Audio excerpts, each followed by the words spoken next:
Hey everybody, welcome to Review with Me, your review guide of shows, movies, and everything in between.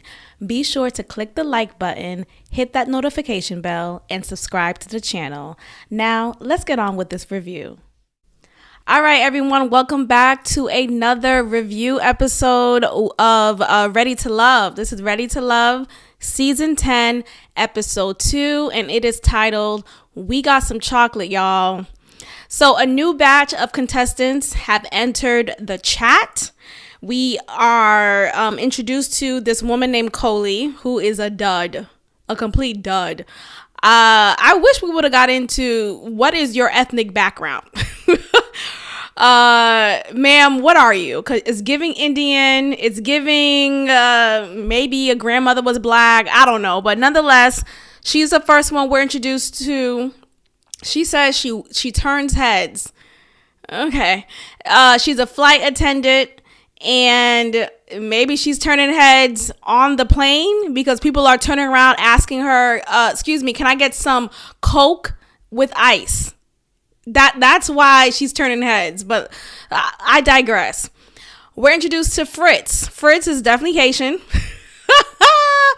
If you're Haitian, you know. If you know, you know. Fritz. That's how you say it. Fritz. Fritz. So he is a man who works in wealth management. Now, what does that mean? Maybe I'm a brokey.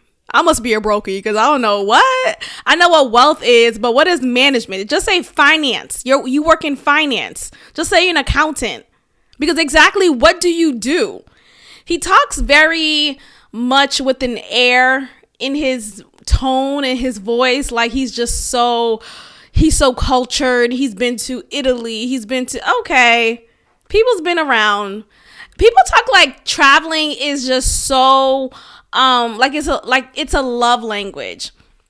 I understand when you look at traveling though, it can be seen as a privilege because not a lot of people can afford to go to certain areas because of the expensive cost that it is to go to somewhere that's abroad.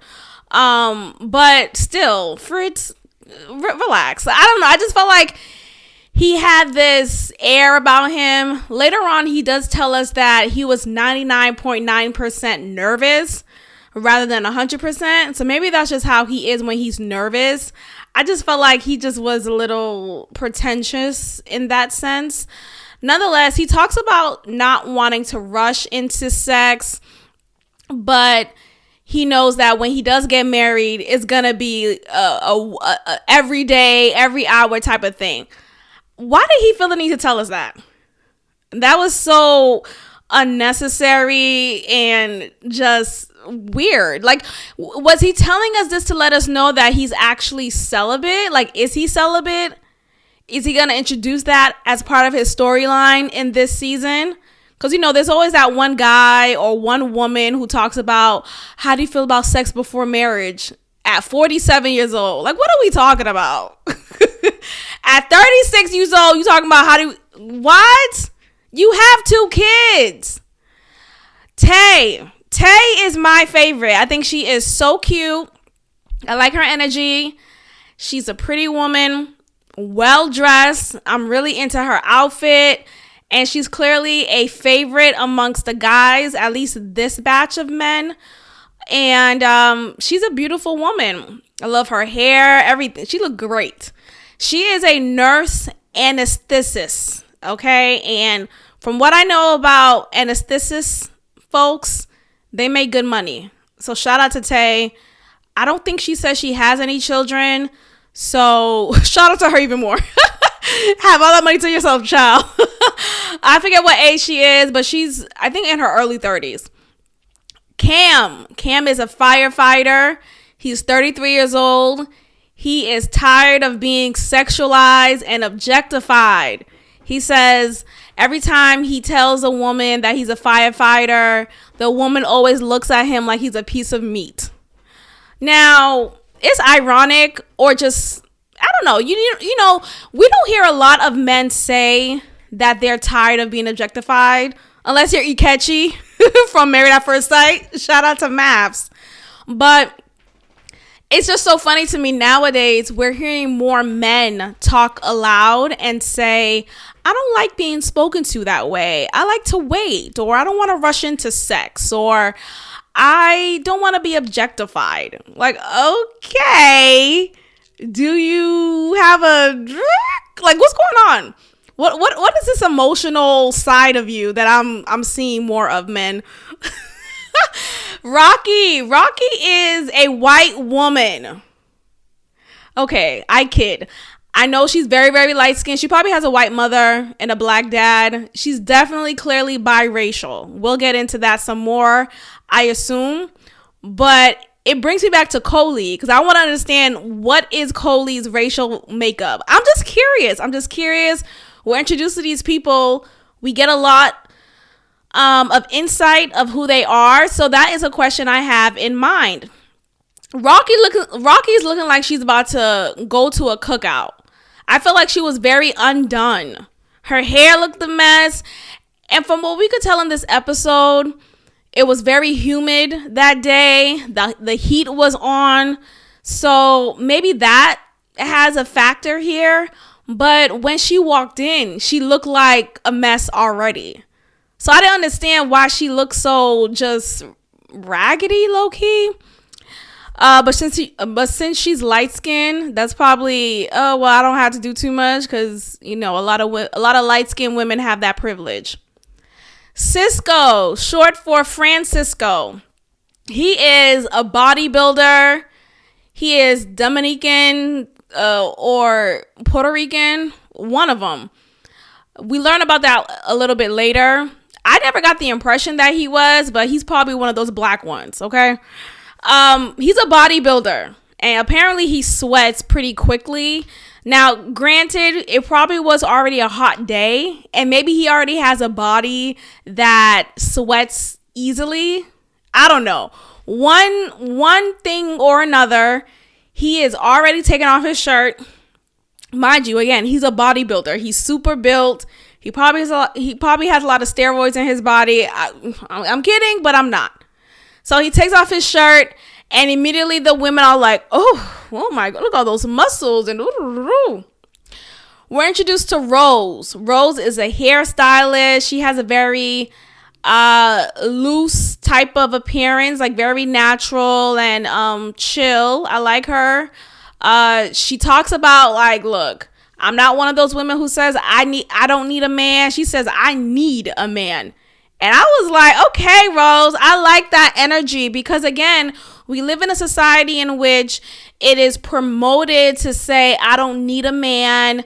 F men. What's the point of men? Raise that baby on your own. You don't need any men. No men. And it's not often do we see women, especially on TV, say, no, that ain't me. I need a man. I need a man to open this jar of jelly. I need a man to rub me down. I need a man to sleep with.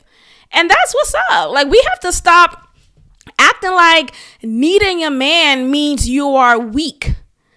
We have to stop acting like needing a man means you don't love yourself. You don't know how to be by yourself. Cut it out. We need each other. And yes, women need men. Will is back, y'all. Remember last episode, he was eliminated by the first batch of people, well, of women, but he is back for a second chance, and he is still awkward. He is still weird. Of course, he's not going to just change overnight. That's just who he is. Sahara is back too.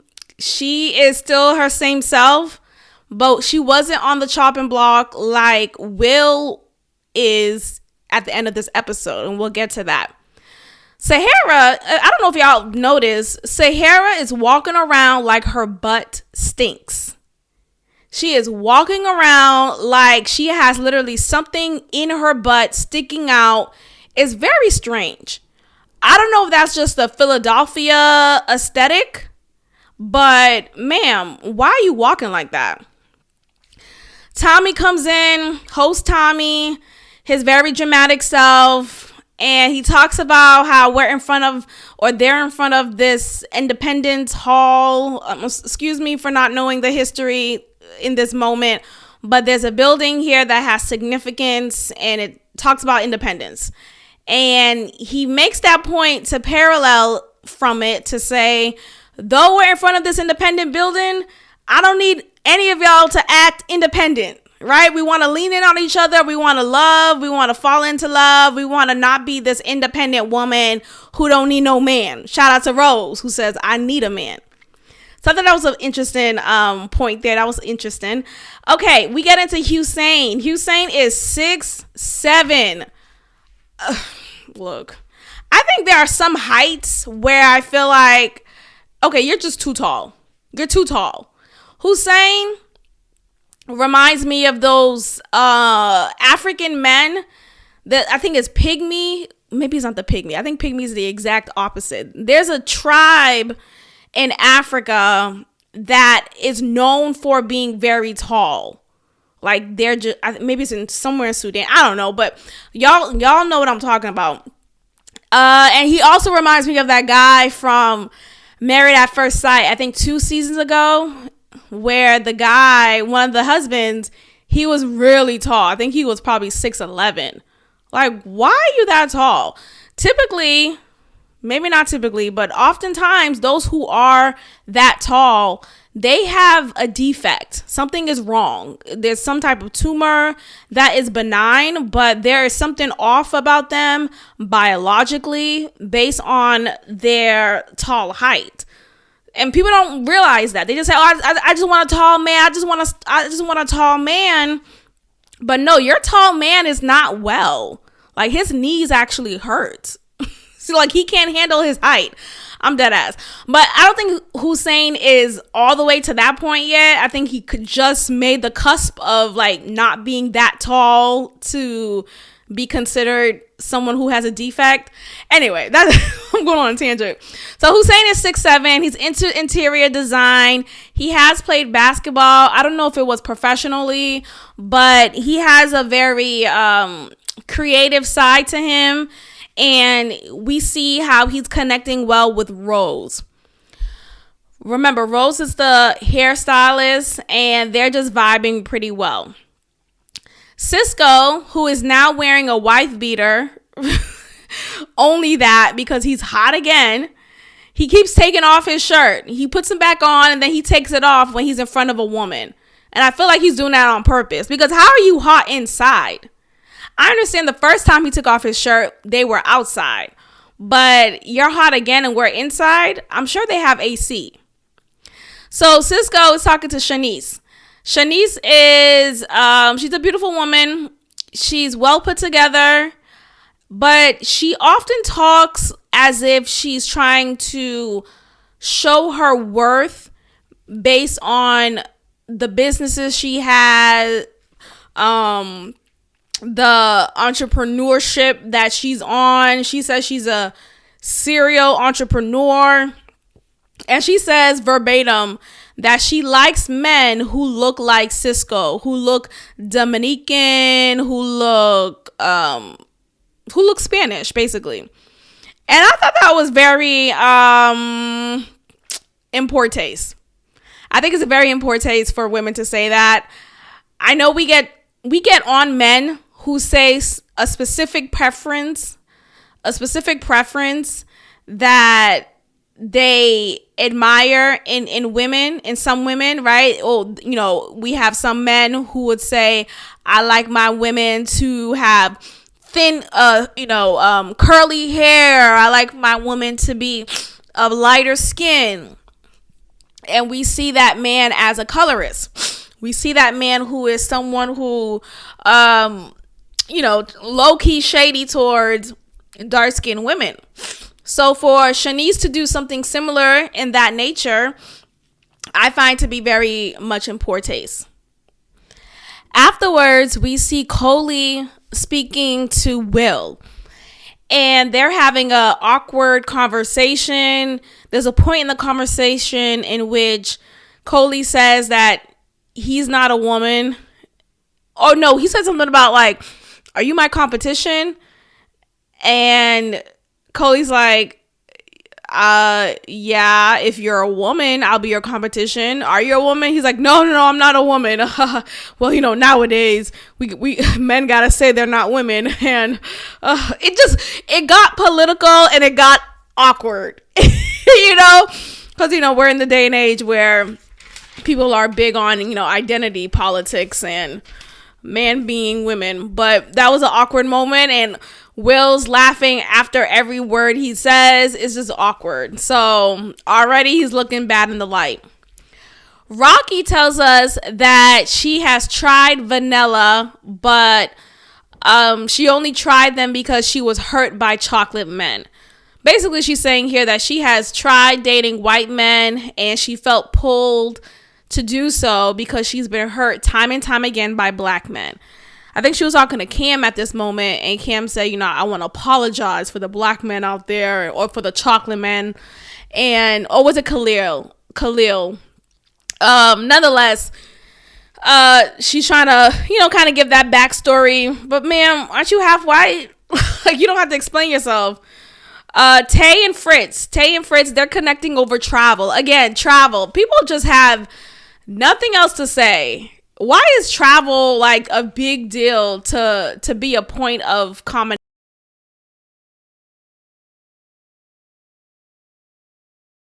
What? That's like saying we have so much in common because he works and I work. Okay. So yeah, Fritz is talking about how he travels. Tate's saying the same thing. Fritz tells her that his birthday is actually next week, and Tay asks him, do you have any birthday plans? He said that he planned to go to Panama, had the trip paid for, but canceled it after he got confirmation that he was going to be a part of this show. Tay's like, ooh, I hope you had trip insurance. He said, no, it wasn't a loss because I believe that whatever I gain here will be much more valuable than the trip itself, than the money spent on the trip. And though that's good in nature, that's a great way to look at it, I still think he should have had some insurance for that airfare. Because what? You canceled a whole trip and you knew there might have been a chance you would have been on this show this season.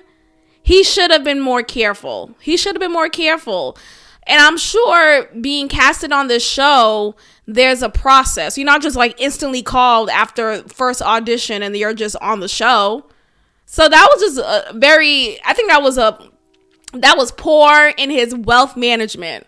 For him to be this wealth manager, that was poor in wealth management. He's talking about, my liquid, though it was a hit to my liquid value or whatever, what I gained from this experience would be much more than the liquid loss. Boy, bye. Money loss is still money loss, and that could have been prevented had you had trip insurance, had you had airfare insurance. So that was a stupid move. Khalil tells us how he lost his brother to suicide. Oh my, this show, I don't want to hear any traumatic story. I really don't. I'm sorry, man. I'm not trying to be insensitive. I'm not. But just last episode, we hear about that woman, I forget her name, Angie. Angie talks about how the first time she's ever been loved right by a man, they were about to get married and he died in his sleep. Like, what? I don't want to hear that. I don't want to hear this shit. I don't. I want it to let's get to the nice, cute romance and the mess that it is in dating. I don't want to hear about your brother dying from suicide, your one true love dying in his sleep. What? And y'all so young. It was just so sad. So we see a picture of Khalil's brother and him in a picture. His brother had this goofy smile on. He looked like a very carefree and funny and a good vibe type of person. But they, what they say, sometimes it's those type of people in particular who appear so happy on the outside, but they're very miserable on the inside. Nonetheless, I want this to be a light show. I really do. I don't want to hear about when you were molested at 9 years old. I don't want to hear about your father being an alcoholic and beating up your mom. I don't want to hear it. I don't. I want this to be a light show, a light season. They should have just cut that out. Khalil talking about, after his brother passed, he was a big component in their family business. I don't know if he mentioned what family business it is, but once his brother passed, it really took a hurting, like it really hurt the family business. And I'm like, what? Why is that even mentioned? Now, yes, of course, naturally, when someone who was an integral part of a business is no longer with the business, whether the person did it by choice or not, or quit or whatever it is, I just felt like that was unnecessary to say, because wouldn't the whole point of you sharing this is to say I miss my brother, not because I miss him for what he was in our family business?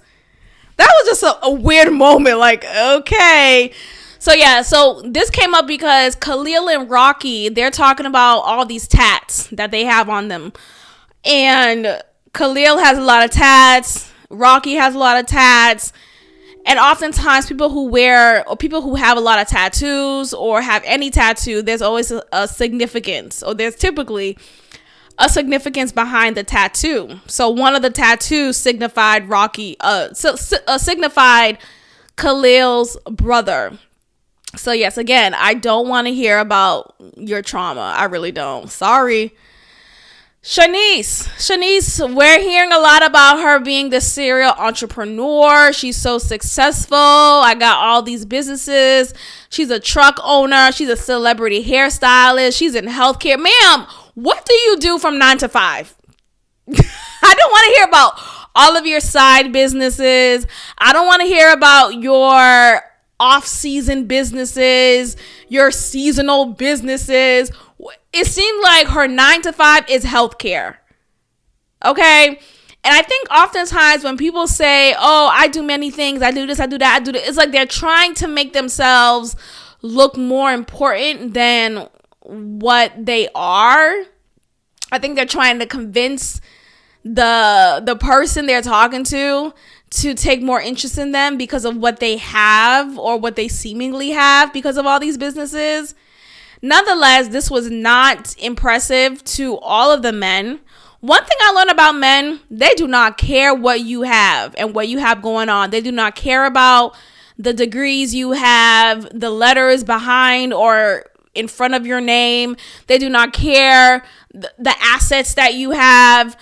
Sure, it may benefit them financially, depending on the type of man that you are, and it may make sense to be in a relationship or in a marriage with a woman who, has it going on, right? If you're someone who's an opportunist in that sense. But nonetheless, if a man is really into you, you could be broke, okay? You could be working a 9 to 5 at McDonald's. You could, you could look very low on paper.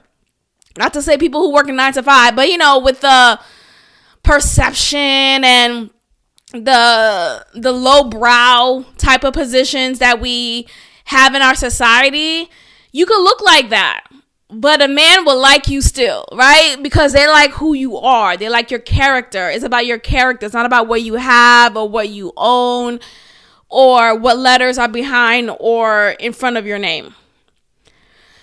Tay is a favorite amongst the men. Cisco takes off his shirt again. He's talking to Tay. He tells us that he has, I think he says 3 years single. Oh yeah, almost 4 years. He says that his ex was too insecure. Now, he initially painted it as his ex was just irrationally insecure, always asking him questions. Whenever he'll get a haircut, his ex will say, who you getting a haircut for? Things that just was silly and spoke to her insecurity. Now, he had me fooled in that moment because of how he started it off. But then it got to the topic of cheating. And he admitted that he did cheat on his ex. So I'm like, how come he's gonna leave with that? It wasn't like she just started off the relationship insecure. It wasn't like she was just instantly, you meet her and she's already on your neck. Show me your phone. Who were you texting? No, you gave her a reason to be insecure. She forgave you after cheating. Obviously, she took you back, trying to work through it. Yet she couldn't move on from it because she kept asking you questions that were irrational. But let's not forget, your action led to her being insecure. So it's funny how men have a way of painting a story like, oh no, she's just crazy. She's just crazy. What did you do though? Let's start from the beginning. So Tay was like, ooh, okay. Her energy shifted. Cisco called it out. Cisco was like, well, I noticed your energy shifted after I told you that. And in the confessional, Tay tells us that her ex cheated on her and she had to find out, she found out, and that's how she learned that he cheated on her. So this was a triggering conversation. But in this moment, Tay says, okay, I'm not going to hold it against you. That was your past and that was your journey. You had to learn through it. And you could see Cisco's face like smirking. Like, I got this, bitch. That ain't my fucking past. Like, women need to stop saying that. Stop saying this was a journey you had to go. What journey is there? What did you learn about? Like, because in that moment, we didn't see what Cisco learned from that action, right? Like, he didn't say, I cheated on her because I was insecure and I needed someone to validate me. He didn't say anything of that sort. So what journey did he know? He cheated on her because he wanted to, right? He cheated on her because he wanted so many women to choose. Like, that was the reason. It wasn't this journey of healing he was going. Like, people need to stop making things more romanticized or romanticized at all than they already are. He cheated on her because he wanted to. That's it. Not no journey he was going through. Please miss me with that. Rose is talking to Mr. Clean, Cam, 33 firefighter guy. And she's saying to him how she wants her man to be a spiritualist. She wants him to be grounded in spirituality. He doesn't have to be religious per se, but he needs to be someone with a spiritual foundation. And this came after the fact that Cam said that he's not really, he said he's close with his family, but he hesitated in saying that, and Rose caught that hesitation, and he gave us some further insight. He said his family is very religious. Now, I wanted him, and maybe we'll learn more about this throughout the season, I wanted to learn more about that. Like, what do you mean by very religious? Are they in a cult? Are they Jehovah's Witnesses? Like, there are certain religions where it's very strict. It's very frowned upon to be infiltrated into secular society. So what type of very religious example do you mean? So hopefully we learn more about that with Cam, but I could totally relate to that. I understood him in that moment, and I think that oftentimes when you are in an extreme situation, you find yourself very turned off from religion altogether. So when you are brought up in a very religious household, you will follow suit, of course, because you're a child. You don't really have much of a say. But eventually when you grow up and when you live on campus at college, when you're living in the world, you start to form your own opinion and have your own thoughts and desires, and you disconnect yourself from the very religious upbringing you had because it was so suppressing. So I understood why he says he's not religious. He says he's more spiritual in that sense, but he doesn't follow things to a T. Like it made sense to me. But because of that, because of his disconnection from being very religious, there is tension with his family.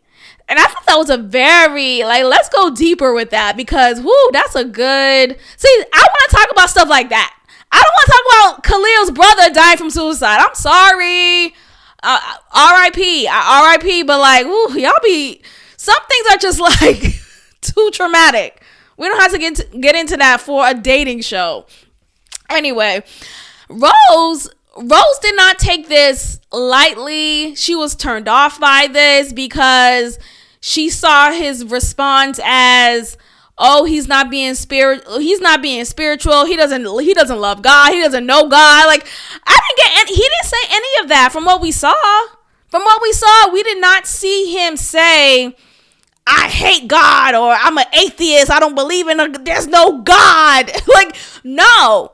What he said was, I don't fall in line with the very religious ideologies that my parents brought me in under. Like, I don't fall in line with that. I saw how detrimental that was in my upbringing, and now in my adult years, I want to live life according to terms that I am more connected with. Like, it made sense. So I think Rose, I don't know. I think her response was very judgy. Like, how about be more inquisitive on what he means by his family was very religious? How about be more inquisitive about what he meant about his family and him having tension? Because that's interesting right there. Anyway, Sahara, mind you, and circling back real quick, Rose listed Cam as one of her guys who is on the bottom because of this. Like, what? Because he says he's not very religious and he grew up in a very religious household and now he is finding his own path, and that creates tension with his family. That makes you, girl, what? And it's not like Rose was saying, oh, I'm this Bible belting woman of God who's a Proverbs 31, right? It's a 31? Proverbs 31 type of woman. No, Rose is one of those women, one of those black women at that, who talks about, I'm not religious, I'm spiritual. Like, okay, but what spirit are you following? Because there's a lot of spirits and a lot of energies out there. Anyway, I didn't like that. You would think she'll be more understanding considering how she has presented herself, but no, she was judgy. Sahara is talking to Fritz now, and we see that they're talking about the earth and the curvature of the earth, or lack thereof, in Sahara's perspective. And immediately I was like, oh God, here we go. People who look at people who think the earth is flat, they're quick to be so annoyed, so dismissive, so rude, I would say, towards people who think differently. Sahara says she believes the earth is flat. She's a flat earther. She does not believe there's a curvature. Fritz is looking at her like, wait, what? Like, but look, let me just say this. I'm not trying to say one way or another, but have an open mind to why one would think and feel convinced that the earth is flat. I'm not saying it is. I'm not even trying to get into that point of conversation here with y'all. I'm just saying, with all of the research and the intended efforts to explore this possibility, it is convincing.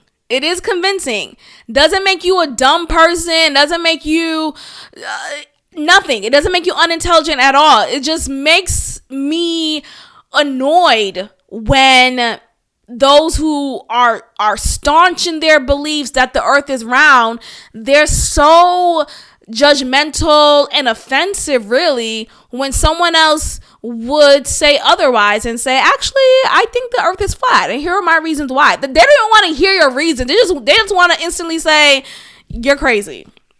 So he says, because of what she said, that's an orange flag. Like, Frizz, what the heck is an orange flag? No one says that. I've never heard of that. Coley keeps saying her type is kind and tall. That's it. Everything else is up to God. I'm like, oh, this girl is an airhead. Will feels nervous still, clearly. Every second he's speaking, he's laughing right after, making no sense. And he's feeling insecure. He keeps laughing. Now we get to host Tommy. He's talking to the guys and the girls, asking them who's in their top and who is at the bottom. For the guys at the top, the guys say it's Tay, Rose, and Rocky. Now, I'm surprised Rocky's at the top because I didn't get the sense that she was talking. I don't remember if she was talking to everybody, or I don't know. I feel like she may have good conversation, like she's a conversationalist, but I didn't think that she was hitting a point of romance or romantic energy at all. As for Tay and Rose, I could understand. The guys say who's at their bottom is Shanice because she's all talk about business. Sahara, they think she's too loud. So we remember last episode, Sahara was at the bottom still. So, okay. And Coley, she seems very surface oriented. Like she doesn't really have any depth to her. Tommy talks to the girls, and the girls say Fritz is at the top because he's a traveler. What? What else? Cisco, because, with all those muscles, of course, he's at the top. Hussein and Cam. Hussein is he's a 6'7" and Cam, he's this chocolate drop, firefighter, great smile. No kids, y'all. If one of them don't snatch him up, I don't know why Rose considers him to be a bottom for her, just because, quote unquote, he's not spiritual. I don't know how she got that impression because, again, I don't want to go back on that, but Rose has a poor impression or a poor judgment of character. So. At the bottom, like I said, it's Cam because of what Rose says, and Will because he's bald and he doesn't listen. That's what Coley said. She said she forgot his name, but she said he's bald and he doesn't listen. And people immediately knew what she meant or who she meant, and she meant Will. Coley says a comment. She says, I did my time in history class. Whenever people like to talk to her about the history of Philadelphia and talk to her about, Benjamin Franklin walked these streets. And Coley thought she was being funny. Like, I did my time in history class. I don't want to talk about Benjamin Franklin. I just feel like that's such an ignorant thing to say. It's such an ignorant thing to say. When you are living in a city that has so much history, literally to the makeup and the origins of America, and you're privileged to be here. You're privileged to be in such a country that allows you to have this freedom. And you talking about, I did my time in history class. I don't want to talk about Benjamin Franklin. What? It just shows how much of a dud she is.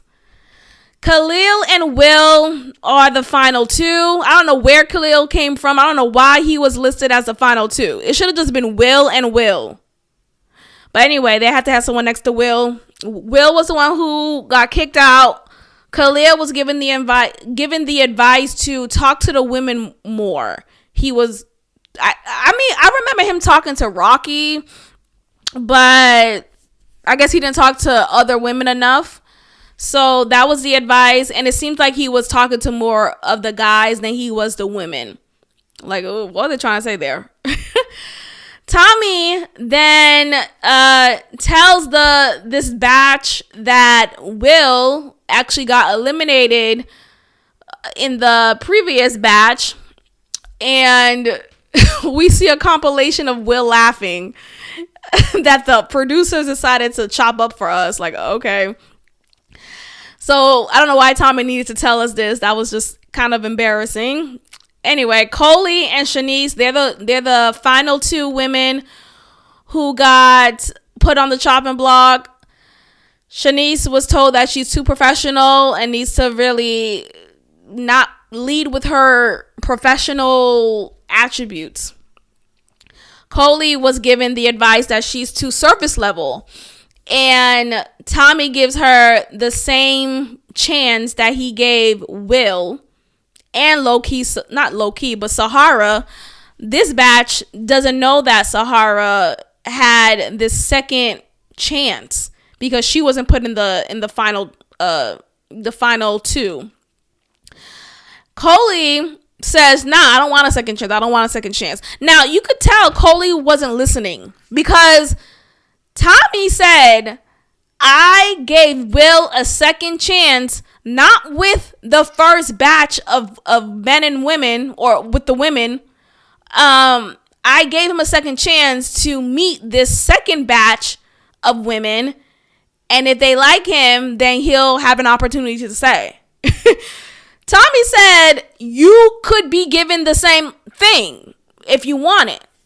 Coley, she heard in her head that she's going to have a second chance with the same batch of men rather than having a second chance, but this chance is for the previous batch of men.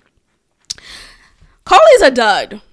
I think she's a dud. I think she doesn't have any depth to her, and it's pretty embarrassing.